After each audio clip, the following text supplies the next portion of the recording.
ಕನ್ನಡ ಸಿರಿ ಶುದ್ಧ ಕನ್ನಡದ ಕಲಿಕೆಗಾಗಿ ಸ್ವಾಗತ.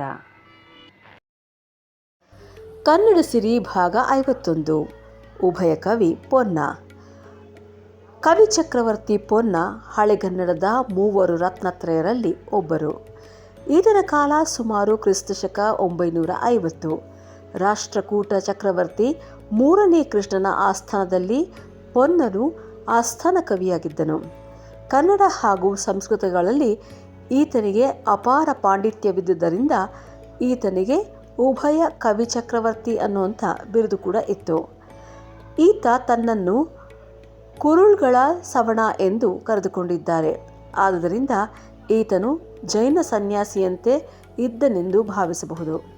ವಿದ್ವಾಂಸರಾದ ನೀಲಕಂಠ ಶಾಸ್ತ್ರಿ ಮತ್ತು ಇ.ಪಿ. ರೈ ಪ್ರಕಾರ ಪೊನ್ನರು ಆಂಧ್ರ ಪ್ರದೇಶದ ಕಮ್ಮನಾಡು ಪುಂಗನೂರಿನಲ್ಲಿ ವ್ಯಂಗ್ಯ ವಿಷಯಕ್ಕೆ ಸೇರಿದವರು. ಜೈನ ಧರ್ಮಕ್ಕೆ ಮತಾಂತರಗೊಂಡ ನಂತರ ರಾಷ್ಟ್ರಕೂಟರ ರಾಜಧಾನಿಯಾದಂಥ ಮಾನ್ಯಕೇಟ ಅಂದರೆ ಈಗಿನ ಕಲಬುರಗಿ ಜಿಲ್ಲೆ ಕರ್ನಾಟಕಕ್ಕೆ ಸೇರಿದಂಥ ಈ ಜಾಗದಲ್ಲಿ ವಲಸೆಗೆ ಬರ್ತಾರೆ. ಚಂಪು ಶೈಲಿಯಲ್ಲಿ ಬರೆದ ಶಾಂತಿ ಪುರಾಣ ಸಂಸ್ಕೃತದಿಂದ ಆನುವಂಶಿಕವಾಗಿ ಪಡೆದ ಮಿಶ್ರ ಗದ್ಯ ಪದ್ಯ ಶಾಸ್ತ್ರೀಯ ಸಂಯೋಜನೆಯ ಶೈಲಿಯಲ್ಲಿ ಇದು ಬರೆಯಲ್ಪಟ್ಟಿದೆ. ಭುವನೈಕ ರಾಮಾಭ್ಯುದಯ ಶ್ಲಾಘನೀಯ ಬರವಣಿಗೆ ಮತ್ತು ಜಿನಾಕ್ಷರಮಾಲೆ, ಜೈನ ಪುರಾಣ ಮತ್ತು ಪ್ರಸಿದ್ಧಿಯನ್ನು ಸ್ತುತಿಸಿ ಬರೆದಿರುವ ಆಕ್ರೋಸ್ಟಿಕ್ ಕಾವ್ಯಗಳು ಕನ್ನಡದಲ್ಲಿ ಅವರ ಅತ್ಯಂತ ಪ್ರಸಿದ್ಧವಾದ ಕೃತಿಗಳು. ಜೈನ ಸಂತರು ಮತ್ತು ತೀರ್ಥಂಕರರು 39 ಅಧ್ಯಾಯಗಳಲ್ಲಿ ರಾಮಕಥಾ ಹಿಂದೂ ಮಹಾಕಾವ್ಯ ರಾಮಾಯಣವನ್ನು ಆಧರಿಸಿ ಬರವಣಿಗೆ, ಅದರಲ್ಲಿ ಕೆಲವು ಚರಣಗಳು ಮಾತ್ರ ಲಭ್ಯವಿದೆ. ಕವಿ ಚಕ್ರವರ್ತಿ ಪೊನ್ನರ ಬಗ್ಗೆ ಮತ್ತೊಂದೆಂದರೆ ಶಾಂತಿ ಪುರಾಣ. ಇದು ಅವರ ಪ್ರಮುಖ ಜೈನ ಪುರಾಣವಾಗಿದೆ ಮತ್ತು 16ನೇ ಜೈನ ತೀರ್ಥಂಕರ ಶಾಂತಿನಾಥ ಸ್ವಾಮಿಯ ಸ್ತೋತ್ರವಾಗಿದೆ. ಜೈನ ಚಂದ್ರ ದೇವ ಎಂಬ ಜೈನ ಕುರುವಿನ ನಿರ್ವಾಣ ಸಾಧನೆಯ ನೆನಪಿಗಾಗಿ ಇದನ್ನು ಬರೆಯಲಾಗಿದೆ. ಬರವಣಿಗೆಯು 12 ವಿಭಾಗಗಳನ್ನು ಅಂದರೆ ಆಶ್ವಾಸಗಳನ್ನು ಒಳಗೊಂಡಿವೆ.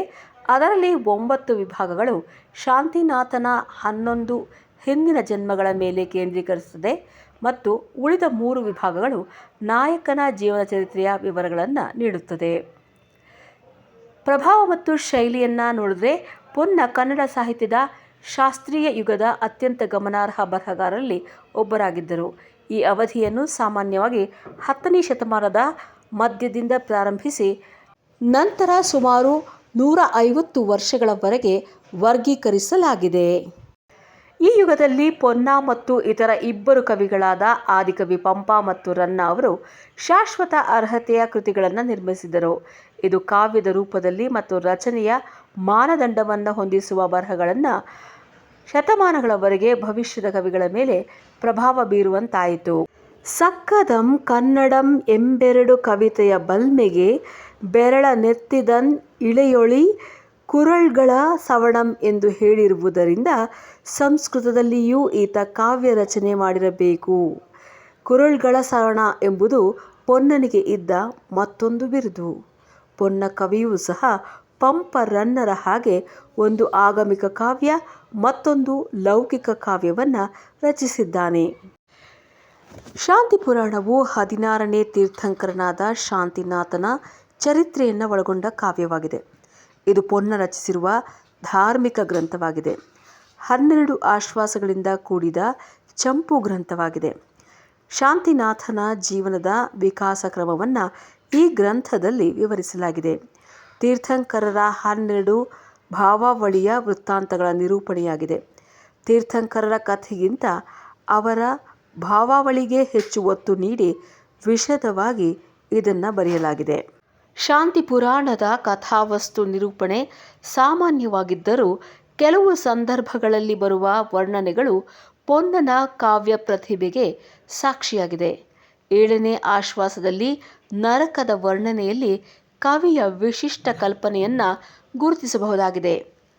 ಪೊನ್ನನ ಮತ್ತೊಂದು ಕೃತಿ ಅಂದರೆ ಜಿನಾಕ್ಷರಮಾಲೆ. ಜಿನನ ಸ್ತೋತ್ರವನ್ನು ಕವಿ 39 ಪದ್ಯಗಳಲ್ಲಿ ಮಾಡಿದ್ದಾರೆ.